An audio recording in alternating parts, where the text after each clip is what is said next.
Well, hello, my radio friends. I'm happy to say old Uncle Dave has got this UZ-1320 speaker complete.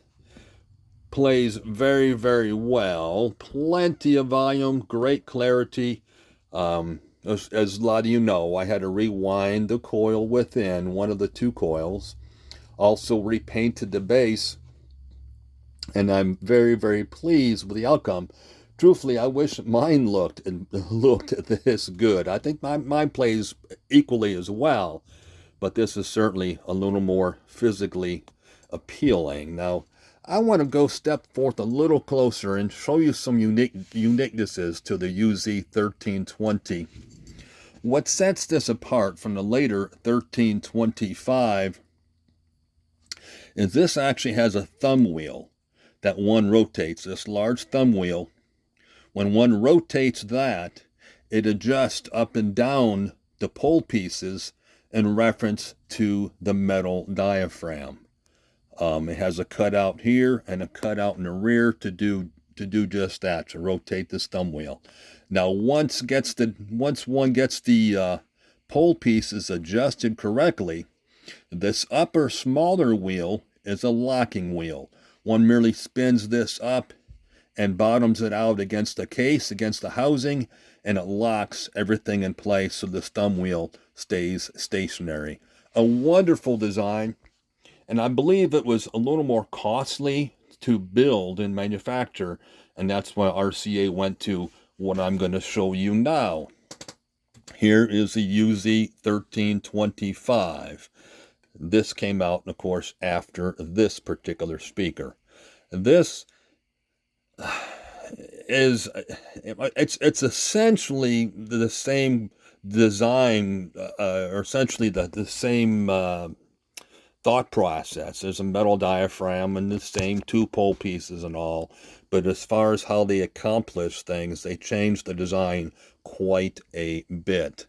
This has a stamped steel base, whereas this is actually a cast base, and you can see they're shaped quite different because of their design. This has a lever that one rotates across the slot to adjust the pole pieces, whereas this, as we spoke about, has this thumb wheel. I much prefer this. The 1320, I think, is truthfully, I will have to say, I think it's a slightly better sounding speaker. Much less prone to pop metal. In fact, I've never heard of a 1320 having pop metal issues.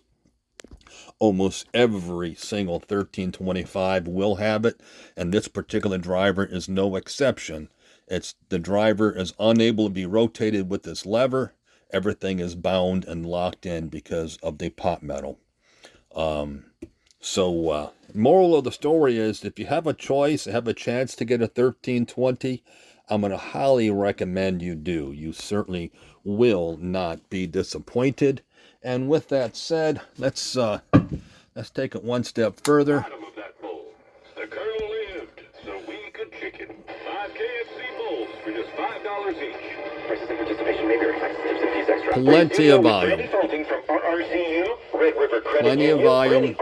Good clarity. And this is coming off a simple 3-tube set by DeForest D6.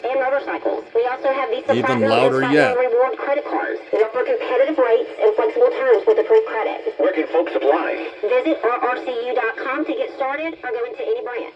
RRCU is fairly good tonal quality, and nothing to complain about.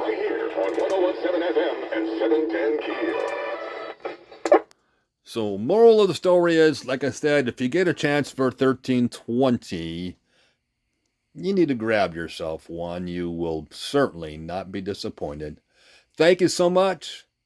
We will talk again, and as always, until next time.